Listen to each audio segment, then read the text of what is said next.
if you are too blind and wala kang relasyon sa Diyos, yung mga kasalanan normal sa yan. Alam, parang ine-embrace mo lang, parang okay lang, matatanda na sila, alam na nila ginagawa na. You know what I mean? Ganun yung nangyayari sa akin. Tapos parang, okay lang, hindi naman kami, wala naman silang nagagawa sa akin. Kaya naman sinasaktan ka. Physically sa relationship ninyo, you were also abused. Yeah. Ayan. Anong kalimitang nagiging sanhi para dumating sa point na nasasaktan ka? Selos or ay sa drugs or... I think alcohol and mix. Tapos, walang reason. Like, one time, bigla lang dalawang worse eh. Yung isa, dinidepend ko yung isang tao sa Davao. Sinuntok niya ako, tumama yung ulo ko, nag-collapse ako. Almost 5 minutes, hindi ako magising. Tapos, meron ng scar dito, may petlet ako dito na... Meron talaga? Oo, kasi natanggal yung hair ko eh. So, meron dyan. Hanapin nga natin. May pocknut siya. May pocknut ako dyan. Oh, shit.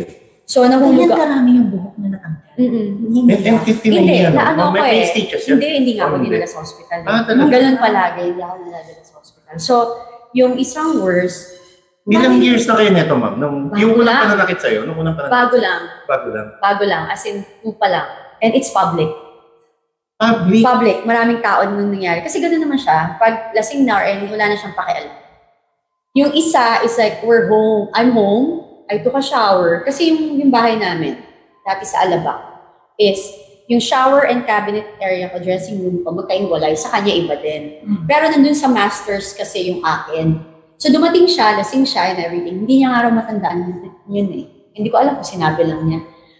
Tapos syempre, underwear na ako and everything. Tapos sabi niya, bakit nagpapasexy ka? Sabi niya, ba't ka nagpapasexy? Bakit kasi miligo ako sa magandang underwear. Tapos gusto ko kung maganda ka sa labas, dapat maganda ka lahat. Anyway, so, sabi, ba't ka nagpapasexy? Ha? Hindi ako nagpapasexy, no? Sabi niya, sino pinapasexy yan? Wala. Tapos, ako ba?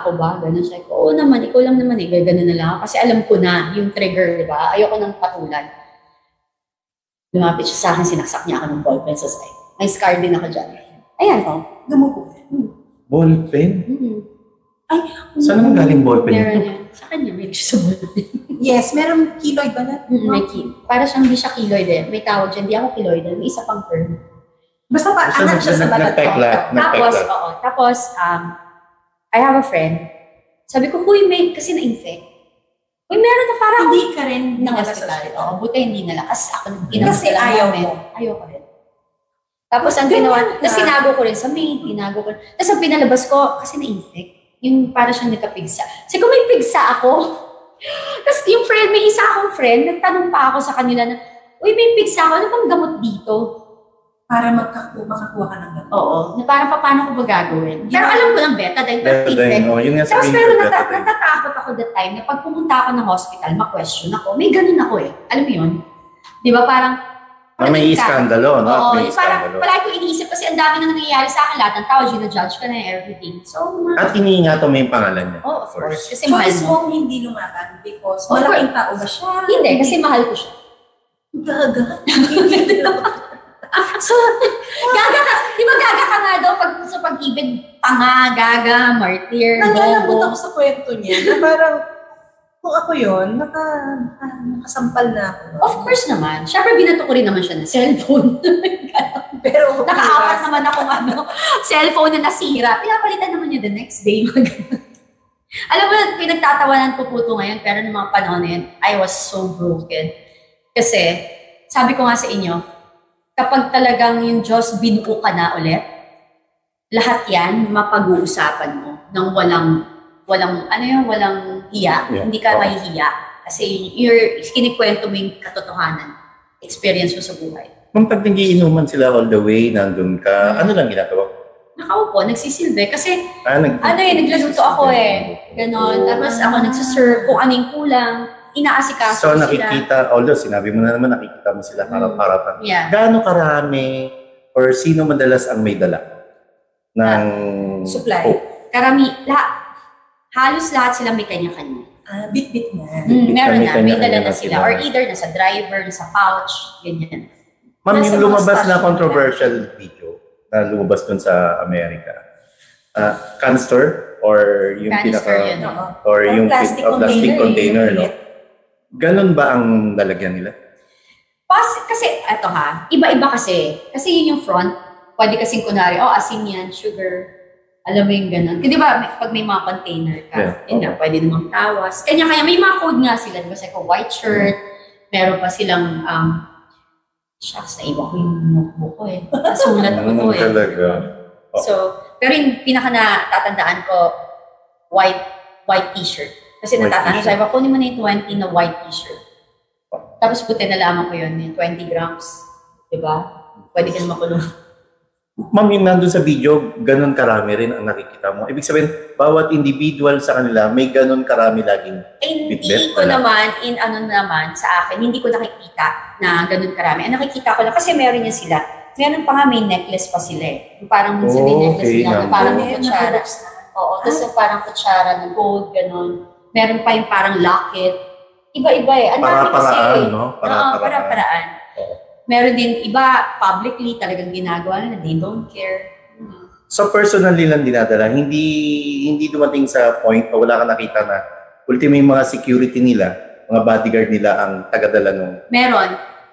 Nasa pouch nga, kunwari, kunin mo yung bag ko. Yung, Pero I don't know kung alam ng security nila ha. Na nandun sa Oo, nandun. pero alam ko na yun. Tapos, kasi I think kaya hindi na ako type eh. Kasi hindi nga ako gumagamit. Nalaman ko nga lang yan eh, nung in the middle of our relationship. Kasi 10 years kami. Na nagtataka ako, ba't galit sila sa akin? Tapos sinisiraan na ako. So, wala namang ginagawang masama. Parang, bad shot yan, huwag niyo isasama dito. Ba't nandyan yan? Tapos, na naririnig mo. meron akong one time narinig na talaga, why is that bitch is here? Tapos parang sabi ko, lumapit si Tony Boy that time. Tapos, sabi ko, sino raw yun? Tapos di ko pa alam ako. Kasi ang dami rin naman namin. May mga tao eh. Hindi ko talaga alam. Kasi nga may ibang babae, kasi may dumating din. So I thought, baka may kaaway. Someone else. Hindi, kasi, paano iisipin ikaw na wala kang ginagawang masama sa kanila? Di ba? Yun na sabi ko nga hindi ako assuming. Tapos parang tataka ko, bakit may ganito? Tapos yun nga kaya ang kinuwento ko, di ba? Doon ko nalaman, nung time na nag-away pala si Anton, at saka si Tony Boy, dahil sinita siya ni Anton for, sinita ni Tony Boy si Anton na huwag kang kukuha ng kickback dyan and everything. I was there. Feeling ko napaya siya. Tapos sa time, nag-away talaga silang mag-chewin. So the people around them, parang nagtataka, bakit magbati na kayo? Ang ginawa pala sa akin that time, siniraan ako, sinabihan niya ni Anton yung grupo, na sinisiraan ko siya. Na ako yung reason ba't sila nagkaaway. Kasi ayaw rin namang ikwento ni Tony Boy yung story. Pero kinuwento niya sa iba. I was there also. Sa Davao, kinuwento niya yun sa ibang kakilala niya. Na ayoko kasi ganito, ganyan. Alam mo yun. Tapos ako na pala yung masama. Wala akong mali-mali. Alam mo yung ganun. So, yung mga tao nagalit sa akin na, ay, nakikialam yun si Cathy, bakit ganyan? Ako nakikialam, anong malay ko? Bago lang kaya kami nun. As in 1 year pa lang kami nung when it happened. Alam mo yung paano yun? Anong pangingialam ang tinutukoy nila? Yung napagsasabihan mo si Tony? Sinusulsulan ko lang. Okay, one thing is like, kasi nga di ba nag-stop siya, gumamit. And he buy for everyone. Like, he's very generous. Like, kapag yung droga, He buy for everyone. Yeah. So, alam ko yun. So, bibili siya ng madami, libre yung iba. Siyempre, yung ano na yung fact na yun, di ba? If you're a user, parang laking bagay. No? Kanino binibili mo? And paano ang bilihan? Well, may tinatawagan sila. May friend na tinatawagan si Kilala Tony mo? Boy. Oo naman. Kilala ko naman. Kilala ko talaga. Diba? Nasa high society din itong pinatawagan. Sa circle. Nasa Sa circle, Nasa circle. businessman, politician, Hindi siya politician. businessman, I can say, ano lang. Chawariwa. Average. Normal. Runner nila. Friend nila. Na runner nila. Na ganun din ata talaga yung negosyo. would you know, ma'am, kung saan galing to? Galing bang abroad to? Itong mga... What I heard from them, some are galing sa abroad, nadadala lang. Some are bringing it in. Pero iba, galing dito. Napapalusutan ba yung ano? Of course, syempre, nagpa-private plane. Kayang-kaya talaga Oo magdala naman, pag private plane ka, kaya mo yun. Kasi, meron kang, especially pag politician ka, meron kang hindi na i-check yan eh. Hindi naman din nalalapitan na ng aso yan eh, di ba? Parang ako ilang beses ko na experience yun na wala namang asong lumalapit sa mga bags mo eh. So, Ms. Cathy, can you say, kasi nung election, 2022, then President Duterte said na merong isang kandidato na gumagamit. And in-explain niya na gumagamit yan sa yate, sa aeroplano, mayayaman yung mga yan. Can you say na tama siya? And he was referring to then candidate BBM? Oo naman, kasi kilala niya sila. Alam mo yan, magsisinungaling ba yan, mawawala sa kanya? Di ba parang lahat na ng tao siniraan na siya? Di ba? Parang, for what? Di ba? Miss Cathy, nakita mo sila paano maging high, di ba? Ano itsura ni PBBM at saka ano itsura ni Lisa Araneta Marcos? Agbangan. Mahilig sumayaw. Sayaw ng sayaw.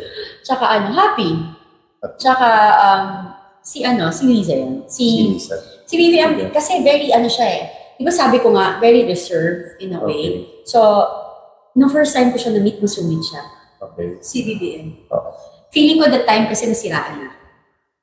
Alam mo yun? Pero, kasi ngayon ko lang nare-realize. Kasi di ba, 10 years siya na eh. Alam niyo po, audience, sa 10 years, dahan-dahan kong nadadissect yung mga stories eh. Yung parang naalala mo in the process. So, na-realize ko tinanong ko pa nga si Tony Boy doon. Sabi ko, hindi siya people person, no? Sabi niya, oo. Hindi. Kasi sabi niya, hindi nga yung bagay maging politician.